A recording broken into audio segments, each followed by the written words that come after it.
Salut, c'est Noémie Réa. Je suis auteur, compositeur, interprète et j'ai mon propre projet de composition qui a vu le jour en 2018 avec un premier album qui s'appelle De la Terre à la Lune. Depuis, il y a un deuxième album qui est sorti cet été 2020.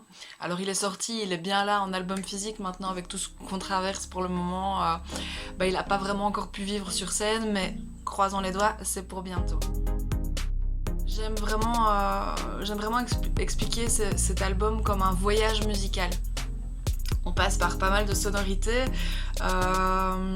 qui sont propres à ma sensibilité musicale, mais aussi à celle des musiciens qui m'accompagnent. On va retrouver des sonorités plus de l'Europe de l'Est avec de la musique klezmer ou de l'Amérique du Sud avec la chaleur du banjo, de la guitare acoustique.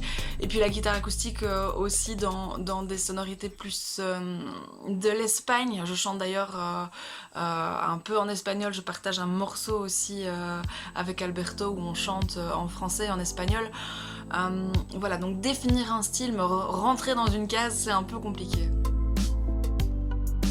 J'ai la chance d'avoir des parents mélomanes et qui ont écouté beaucoup d'artistes différents, beaucoup de styles différents, tant dans la chanson française que dans le blues, que dans le rock, que dans la bossa nova. Mais je pense que s'il y a un artiste avec lequel j'ai grandi en tant qu'enfant et puis adolescente, ce serait Jacques Brel. Sans condition, qui se retrouve sur le premier album, qui est une chanson que j'ai écrite comme ça d'une traite après avoir relu un bouquin de Paulo Coelho qui parle d'amour inconditionnel, qui parle de tout ce qu'on ne voit pas, de sorcellerie, mais qui parle de l'invisible et vraiment de cette enveloppe d'amour inconditionnel, de cette chaleur, voilà. J'ai beaucoup de mal à me vendre, à prendre mon téléphone, à appeler des programmateurs, à envoyer des mails pour parler de moi. Parce que c'est pas mon job, mais voilà, quand on est artiste en autoprod, il faut bien le faire. Je m'intéresse pas beaucoup à la politique parce que la politique me dérange. J'ai beaucoup de mal avec l'idée qu'il y ait trois pantins qui décident à notre place. Je crois qu'à partir du moment où une personne veut du pouvoir et veut prendre des décisions à ma place et à la place de tout le monde, c'est qu'il y a un problème. Et actuellement, la politique, c'est ce qui s'y passe. Ce sont des gens qui ont du pouvoir sur nous et j'aime pas ça. Il n'y a pas de plus grand artiste de tous les temps. Enfin, on parlait de Jacques Brel qui m'influençait et pour moi c'est vraiment un artiste immense, mais ça pourrait être Freddie Mercury, ça pourrait être Piaf.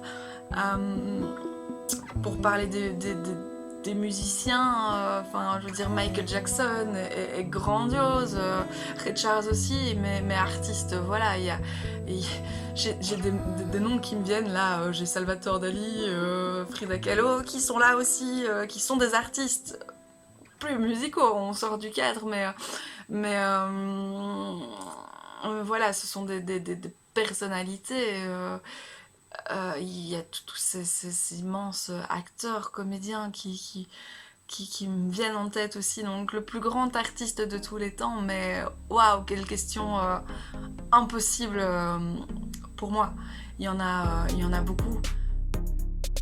Je suis plutôt film et plutôt série en fonction de mon humeur. Je suis aussi plutôt pas de télé en fonction. J'ai d'ailleurs pas la télé 10 comme on dit. J'ai juste un écran de télé qui est connecté à mon PC qui sert quand on a vraiment envie de se regarder, de passer un moment à penser à rien.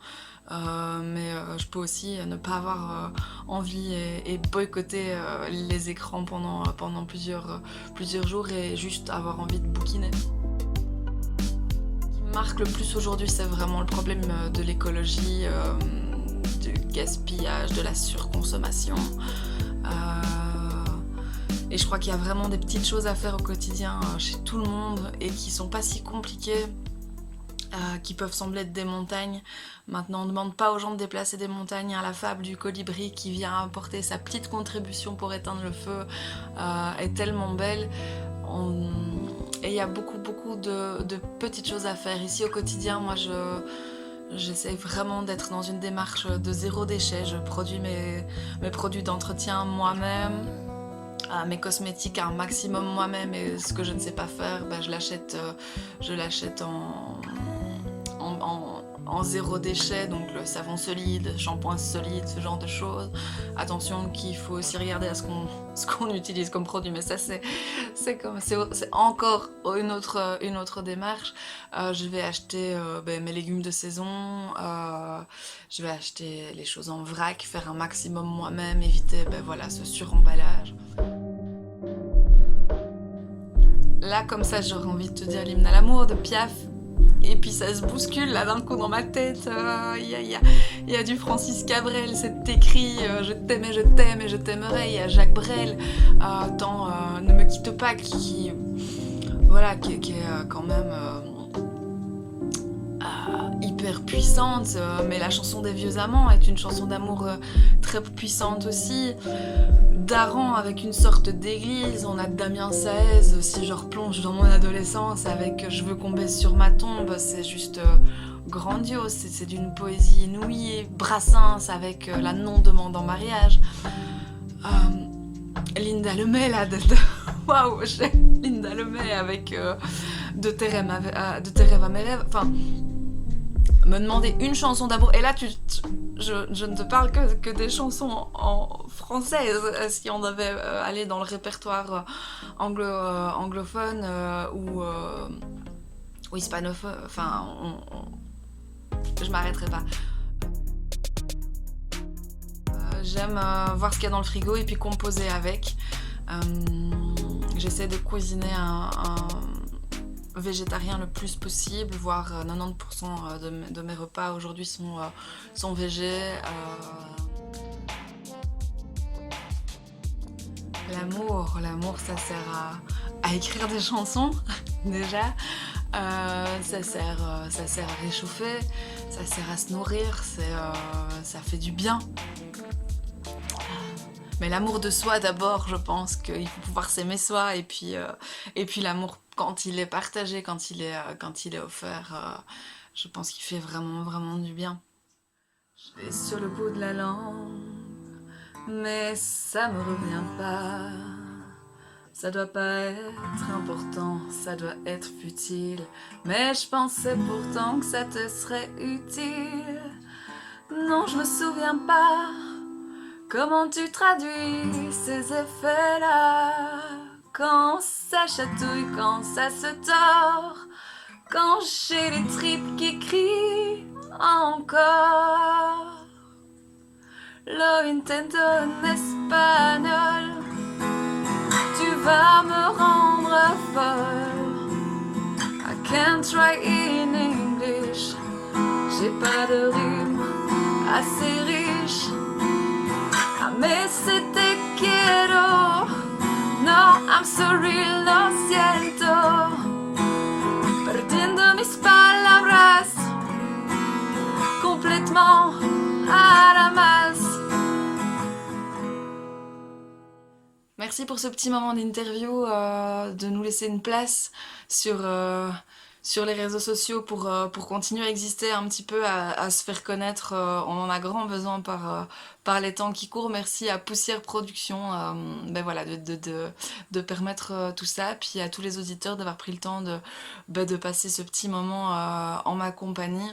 Je vous invite à rejoindre ma page, bien évidemment, ma chaîne YouTube aussi.